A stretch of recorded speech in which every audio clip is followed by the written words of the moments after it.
மக்களே வணக்கம். பாக்கியலட்சுமி சீரியல் அடுத்த எபிசோடுல என்ன நடக்குதுன்னு தெரிஞ்சுக்க ஆவலா இருக்கீங்களா? வாங்க பாத்துடலாம். நிதிஷ், சுதாகர் இவங்க 2 பேரும் இனியாவை போட்டு டார்ச்சர் பண்ணிட்டு இருக்காங்க. இதனால இனியாவுக்கு சீக்கிரமா விவாகரத்து வேணும்னு தோணுது. இந்த பிரச்சனைக்கு விவாகரத்து மட்டும்தான் ஒரே தீர்வுன்னு இனியா சொல்றா.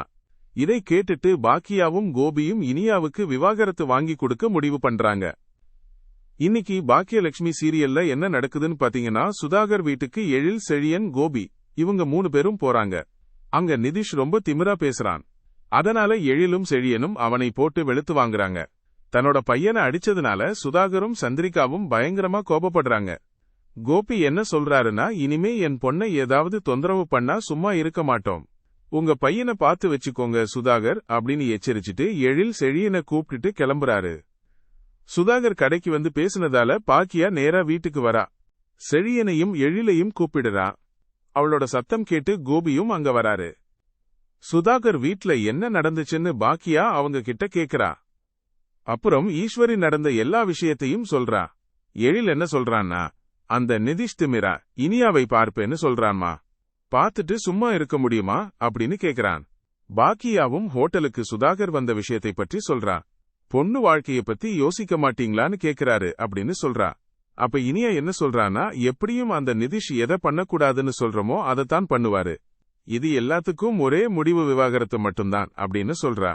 இதை கேட்டுட்டு கோபியும் எனக்கும் அதான் சரின்னு தோணுது, நாளைக்கே எனக்கு தெரிஞ்ச வக்கீலை போய் பார்க்கலாம் அப்படின்னு சொல்றாரு. அடுத்ததா ரூம்ல இனியா கிட்ட, நீ ஓகேயா இருக்கியா, நிஜமாவே சந்தோஷமா இருக்கியா அப்படின்னு பாக்கியா கேக்குறா. அதுக்கு இனியா, நான் நல்லா இருக்கேன்மா, நீ எப்படி இருக்க, உன் ரெஸ்டாரண்ட் எப்படி போகுது அப்படின்னு கேக்குறா. உன்னி மாதிரி நானும் இப்போ ஸ்ட்ராங்கான பொண்ணா மாறிட்டேன், நீ என்னை பத்தி கவலைப்படாத அப்படின்னு இனியா சொல்றா. மறுநாள் வக்கீல பார்க்கறதுக்காக இனியா, கோபி, பாக்கியா, செழியன் 4 பேரும் வர்றாங்க. வக்கீல் கிட்ட இனியாவே பேசுறா. எனக்கு விவாகரத்து மட்டும் கிடைச்சா போதும், கொஞ்சம் சீக்கிரம் கிடைக்குமா அப்படின்னு கேக்குறா. அதுக்கு வக்கீல், மியூச்சுவலா விவாகரத்துக்கு அப்ளை பண்ணா ஈஸியா கிடைச்சிடும், ஆனா நம்ம மட்டும் விவாகரத்து கேக்குறதால முதல்ல நோட்டீஸ் அனுப்புவோம், அவங்க எப்படி ரியாக்ட் பண்றாங்கன்னு பார்த்துட்டு நம்ம அதுக்கப்புறம் என்ன பண்ணலான்னு பார்க்கலாம் அப்படின்னு சொல்றாரு. இனியா என்ன சொல்றான்னா, அம்மாவுக்கு ஏமாத்தி வாங்கின ரெஸ்டாரண்ட் திரும்ப வாங்கணும் அப்படின்னு சொல்றா. இந்த விஷயத்துல இனியா ரொம்ப உறுதியா இருக்கா. இந்த சூழ்நிலையில இனியாவோட மனநிலை எப்படி இருந்திருக்கும்னு நீங்க நினைக்கிறீங்க? கமெண்ட்ல சொல்லுங்க.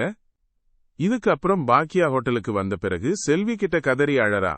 என் பொண்ணு வாழ்க்கையை நினைச்சா தாங்க முடியல, அவள் ஸ்ட்ராங்கா இருக்க மாதிரி தான் காட்டிக்கிறா, ஆனா இன்னைக்கு விவாகரத்துக்கு வக்கீலை பார்க்க போனப்போ என்னால முடியல அப்படின்னு உடைஞ்சு அழறா. செல்வி அவளுக்கு சமாதானம் சொல்லி ஆறுதல் சொல்றா. இந்த பக்கம் இனியா கிட்ட பேசுற கோபி, என்னை மன்னிச்சிடுமா, இனிமே உன் விஷயத்துல ரொம்பவே நான் கவனமா இருப்பேன் அப்படின்னு கலங்கி போய் சொல்றாரு. அப்புறம் பாக்கியா ஹோட்டல்ல இல்லாதப்போ இனியா அங்க வரா. அப்ப செல்வி அழுதுகிட்டே, அக்கா உங்களை நினைச்சு ரொம்ப கஷ்டப்படுது அப்படின்னு சொல்றா. இதை கேட்டு வருத்தப்படுற இனியா வெளியே வந்து நிக்கிறா. அப்போ ஆகாஷ் அவகிட்ட பேசலாம்னு நினைச்சு வராரு. அவகிட்ட, நீ இப்படி இருக்க அப்படின்னு கேக்குறாரு. அப்போதான் இனியா, எனக்கு என்ன பண்றதுன்னே தெரியல அப்படின்னு மனசு விட்டு அவங்கிட்ட பேசுறா. அந்த சமயத்துல நிதிஷ் வர்றான். அவங்க 2 பேரையும் பார்த்து கோபப்படுறான். இதற்கு அப்புறம் அவன் என்ன செய்ய போறான்னு பாக்கியலட்சுமி சீரியல் நாளை எபிசோட்ல பார்க்கலாம். இந்த ஒரு சம்பவத்துல நீங்க யாருக்கு சப்போர்ட் பண்ணுவீங்க? கமெண்ட்ல சொல்லுங்க. ட்ரெண்டிங் நண்பன் சேனலை சப்ஸ்கிரைப் பண்ணுங்க. இந்த வீடியோ பிடிச்சிருந்தா லைக் பண்ணுங்க, ஷேர் பண்ணுங்க. அடுத்த வீடியோல பாப்போம்.